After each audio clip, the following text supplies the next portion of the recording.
जरा सोचिए, एक ऐसा समय जब अंतरिक्ष में जाना दुनिया के बस कुछ ही देशों का सपना हुआ करता था। चलिए आज बात करते हैं उस कहानी की जिसने भारत को उस सपने को हकीकत में बदलने की हिम्मत दी।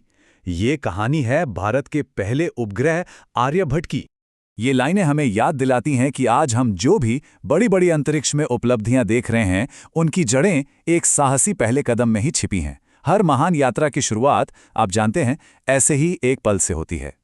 तो चलिए थोड़ा टाइम में पीछे चलते हैं और उस ऐतिहासिक दिन को फिर से महसूस करने की कोशिश करते हैं जब भारत ने अंतरिक्ष युग में अपना पहला कदम रखा था।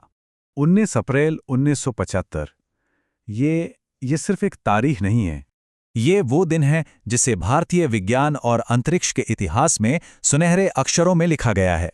इसी दिन भारत ने सितारों की तरफ अपनी यात्रा का पहला और सबसे जरूरी कदम बढ़ाया था। हर महान कहानी का एक हीरो होता है ना? तो भारत के इस अंतरिक्ष गाथा का हीरो कौन था? चलिए मिलते हैं उससे। इस मिशन का नाम था आर्यभट्ट, और ये सिर्फ एक नाम नहीं था, बल्कि भारत की हजारों साल पुरानी ज्ञान परंपरा को एक सलाम था।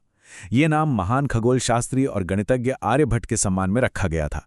इसका मकसद था एक्सरे एस्ट्रोनॉमी, सौर भौतिकी और वायुमंडल के ऊपरी हिस्सों की पढ़ाई करना। अच्छा, तो ये था कैसा? चलिए कुछ खास बातों पर नजर डालते हैं। इसका वजन था करीबन 360 किलो और इसे पूरी तरह से इसरो ने भारत में ही डिजाइन और तैयार किया था। सोचिए, उस दौर में ये मेड इन इंडिया की एक बहुत बड़ी मिसाल थी। लेकिन देखिए, ये कहानी सिर्फ एक मशीन की नहीं हो सकती। ये उन इंसानों के जज्बे की कहानी है जिन्होंने सपने को हकीकत में बदला था। ये तस्वीर उस दौर की पूरी कहानी बयां करती है। एक तरफ थी संसाधनों की जबरदस्त कमी, लेकिन दूसरी तरफ था हमारे वैज्ञानिकों का वो बुलंद हौसला जो किसी भी चुनौती से कहीं ज्यादा बड़ा था। इस मिशन की असली ताकत लोहा या ईंधन नहीं, बल्कि यही अटूट जज्बा था। तो यहाँ एक दिलचस्प बात यह है कि सैटेलाइट तो 100% भारतीय था, लेकिन उसे अंतरिक्ष में भेजने के लिए सोवियत संघ के एक रॉकेट की मदद ली गई थी। ये दरअसल 1971 की भारत सोवियत मैत्री संधि के तहत हुए वैज्ञानिक सहयोग का एक बेहतरीन नतीजा था। आर्यभट्ट सिर्फ एक कामयाब मिशन नहीं था, नहीं, बिल्कुल नहीं। ये तो भविष्य की अनगिनत सफलताओं के लिए रखी गई एक बहुत मजबूत नींव थी। समझते हैं कैसे? देखिए, आर्यभट्ट का सफल लॉन्च वो पहला कदम था जिसने दुनिया को दिखाया कि भारत अब पीछे नहीं रहने वाला।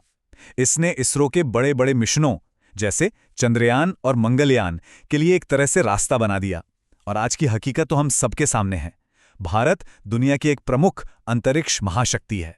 तो आइए हम उन दूरदर्शी वैज्ञानिकों को याद करें जिनका सपना सिर्फ एक सैटेलाइट लॉन्च करना भर नहीं था, बल्कि भारत को एक स्पेस सुपर पावर बनाना था।